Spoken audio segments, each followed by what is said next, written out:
ಒಬ್ಬ ರಾಜನ ಬಳಿಗೆ ಬಂದು ಅವನ ಶಕುನಗಳನ್ನು ಕಂಡು ನಿನಗೆ ಸಾವು ಸಮೀಪಿಸಿದೆ, ನಿನ್ನ ಮುಂದಿನ ಗತಿಗೆ ಬೇಕಾದ ಹೆಜ್ಜೆಗಳನ್ನು ನೀನು ತಯಾರು ಮಾಡಿಕೊಳ್ಳಬಹುದು ಅಂತ ಹೇಳಿದಾಗ ರಾಜನಿಗೆ ಕೋಪ ಬಂತು. ಅವನು ಹೇಳಿದ ರೀತಿ ಸರಿ ಇರಲಿಲ್ಲ.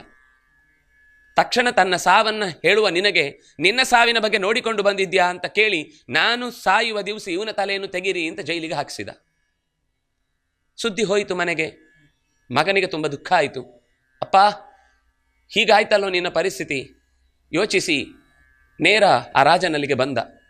ಏನೋ ನಿಮ್ಮ ಡಂಗುರದ ಸಾರವನ್ನು ಕೇಳಿದೆ, ನಿಮ್ಮ ಸಮಸ್ಯೆಗಳಿಗೆ ಸೊಲ್ಯೂಷನ್ ಕೊಡುವುದು ನನ್ನ ಕೈಯಲ್ಲಿ ಆಗುತ್ತಾ ಅಂತ ನಾನು ಪ್ರಯತ್ನಿಸ್ತೇನೆ ಅಂತ ಅವನು ಬಂದ.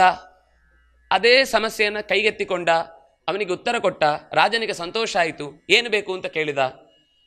ತನ್ನ ಅಪ್ಪನನ್ನು ತನ್ನ ಅಪ್ಪ ಅನ್ನೋದಕ್ಕಿಂತ ಹೆಚ್ಚು ಗುರು ಅಂತ ಅವನು ಪ್ರೀತಿಸಿದ್ದ. ಅದರಿಂದಾಗಿ ನನ್ನ ಗುರುಗಳನ್ನು ನನಗೆ ಮನೆಗೆ ಕಳುಹಿಸಿಕೊಡಿ ಅಂತ ಕೇಳಿದ. ಆಯಿತು, ಖಂಡಿತ ಕಳುಹಿಸಿಕೊಡ್ತೇನೆ ಅಂತ ಕಳುಹಿಸಿಕೊಟ್ಟ. ದಾರಿಯಲ್ಲಿ ಬರುವಾಗ ಅಪ್ಪ ಮಗನನ್ನು ಚೆನ್ನಾಗಿ ಬೈತಾನೆ. ನೀನು ಜ್ಯೋತಿಷ್ಯ ಕಲಿಯದೇ ಇದ್ರೂ ತೊಂದರೆ ಇರ್ತಿರಲಿಲ್ಲ, ಆದರೆ ಈ ರೀತಿ ನನ್ನನ್ನು ಬಿಡಿಸುವುದಕ್ಕಾಗಿ ಸುಳ್ಳು ಹೇಳಿದ್ದನ್ನು ನಾನು ಒಪ್ಪಿಕೊಳ್ಳುವುದಿಲ್ಲ ಅಂತ ಬೈದ. ಅಪ್ಪ ತಾಳಿ, ನಾನು ಯಾವುದನ್ನು ಸುಳ್ಳು ಹೇಳಲಿಲ್ಲ ಅಂದ. ಮತ್ತು ಹೇಗೆ ನಿನ್ನ ಮೇಲೆ ಸಂತೋಷ ಒದಗಿ ನನ್ನನ್ನು ಬಿಡಿಸಿಕೊಳ್ಳುವಂತಹ ಯಶಸ್ವಿಗೆ ಕಾರಣನಾದೆ ನೀನು? ಆಗ ಅಪ್ಪ, ನಾನು ಕೂಡ ನೀನು ಹೇಳಿದ್ದನ್ನೇ ಹೇಳಿದ್ದೇನೆ.